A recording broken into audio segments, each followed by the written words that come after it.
Você já se sentiu pequeno demais para fazer diferença no mundo? Já pensou que não tinha o que era preciso para cumprir uma grande missão? Pois a história de hoje é sobre um homem que, mesmo sendo de pequena estatura e constituição frágil, se tornou um gigante da fé e mudou o destino de nações inteiras. Um santo que provou que, nas mãos de Deus, até o menor dos servos pode mover montanhas. Era o ano de 658, nas terras geladas da Nortúmbria, no norte da Inglaterra. Ali nasceu um menino chamado Willibrordo. Seu pai, Wilgius, havia se convertido ao cristianismo e, tomado por um amor ardente por Deus, quis oferecer o que tinha de mais precioso, seu filho. Quando o pequeno Willibrordo tinha apenas 5 anos, o pai o levou ao mosteiro de Ripon e o entregou aos cuidados de São Wilfrido, bispo de York. Ele se tornou um oblato, uma criança consagrada a Deus. Imagine a cena, um garotinho deixado entre monges, longe de casa, para ser educado na fé e no silêncio da oração. Mas aquele não foi um ato de abandono, foi um ato de amor. O pai acreditava que a maior herança que um homem pode deixar ao filho é o caminho que leva ao céu. Enquanto o menino crescia entre livros e cânticos, o pai se retirava do mundo, construindo um pequeno oratório à beira do rio Amber, dedicado a Santo André. Ali viveu o resto da vida em penitência e oração. Pai e filho, separados pela distância, mas unidos pelo mesmo amor a Deus. E naquele ambiente de oração e estudo, o pequeno Willibrordo cresceu. Os monges diziam que ele era de corpo franzino, mas de alma imensa. Tinha olhos vivos, mente brilhante e uma fé que queimava por dentro. Era o tipo de pessoa que, mesmo em silêncio, irradiava presença. Aos 20 anos, ele partiu para a Irlanda, o grande centro espiritual da Europa naquela época. Naquele tempo, a Irlanda era chamada de a Ilha dos Santos e dos Eruditos, porque ali se guardava o conhecimento, se copiavam manuscritos e se mantinha viva a chama da fé, enquanto o resto do continente mergulhava nas trevas das invasões bárbaras. Willibrordo ingressou na abadia de Hatmel-Sige, na região de Carlow, onde ficou sob a orientação do abade Egbert, um homem santo e visionário. Egbert logo percebeu naquele jovem algo incomum: a coragem de quem está disposto a entregar tudo por amor a Deus. Durante 12 longos anos, Willibrordo estudou e rezou. Quando foi ordenado sacerdote, aos 32 anos, poderia ter permanecido ali, num mosteiro seguro, levando uma vida tranquila. Mas Deus o chamava a ir mais longe. E quando o chamado vem, não há sossego possível. O coração de Willibrordo ardia pela missão. O abade Egbert o enviou a Frígia, uma região onde reinavam os deuses pagãos e onde a fé cristã parecia impossível de florescer.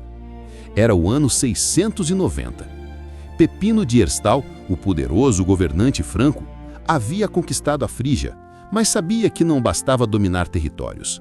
Era preciso conquistar corações. Foi então que Willibrordo e 11 companheiros, 12 homens ao todo, como os apóstolos, partiram para o desconhecido. Cruzaram mares e tempestades e chegaram a uma terra devastada pela guerra. Igrejas destruídas, campos queimados, medo por toda parte. Era nesse cenário que o pequeno monge deveria plantar o evangelho. Mas antes de iniciar a missão, Willibrordo fez algo notável. Ele foi a Roma. Queria a bênção do Papa Sérgio I. Não queria agir por conta própria, mas em comunhão com a Igreja. A caminhada foi longa e perigosa, mas ao chegar diante do Santo Padre, aquele homem simples e sereno foi recebido com alegria. O Papa o abençoou, confiou-lhe relíquias de mártires e lhe disse: "Você não vai sozinho, a Igreja caminha com você." Com o coração cheio de coragem e humildade, Willibrordo retornou à Frígia. Seu primeiro campo de missão foi Antuérpia, e ali começaram os desafios. As pessoas adoravam deuses antigos, Fósites, Thor, Odin. Willibrordo enfrentou não apenas a ignorância, mas o medo que mantinha aquele povo preso à superstição. Há um episódio que ficou famoso. Numa ilha chamada Fawcettsland, provavelmente a atual Heligolândia, havia um santuário dedicado ao deus Fawcettes. Suas fontes eram sagradas, intocáveis. O gado que ali pastava era considerado divino. Quem ousasse violar o lugar seria morto.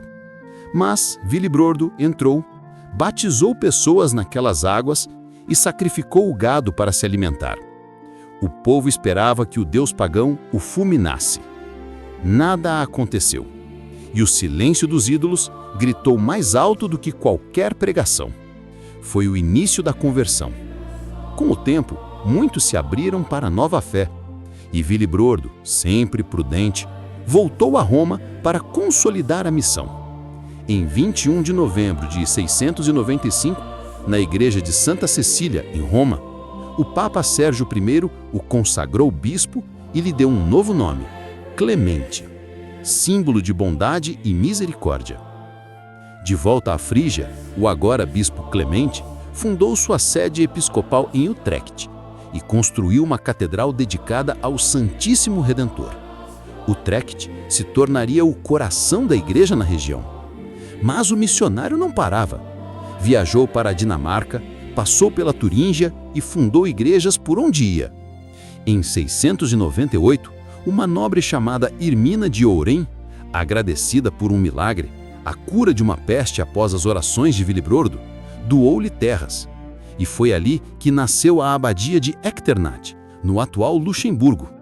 Um lugar de oração, educação e cultura, que logo se tornou o refúgio espiritual do santo. Ali, entre os monges, ele encontrava a força para continuar a missão.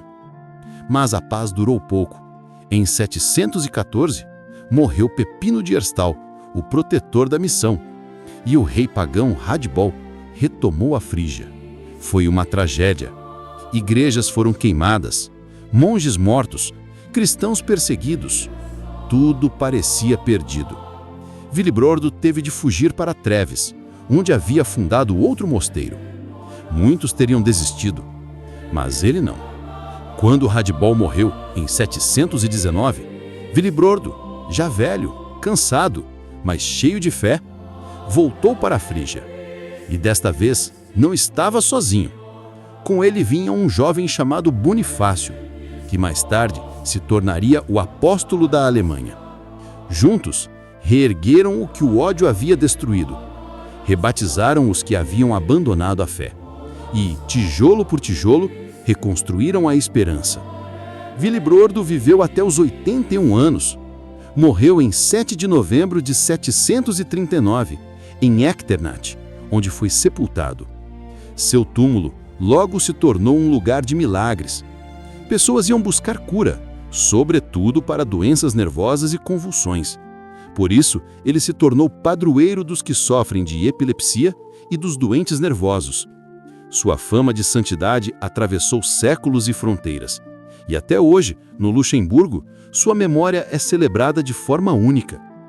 Todos os anos, na terça-feira de Pentecostes, milhares de pessoas participam da famosa Procissão Dançante de Echternach, uma das mais antigas da cristandade.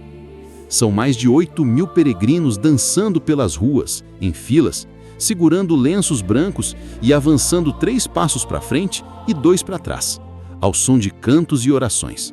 Um gesto que expressa alegria, fé e gratidão. Em 2010, essa procissão foi reconhecida pela Unesco como Patrimônio Cultural Imaterial da Humanidade.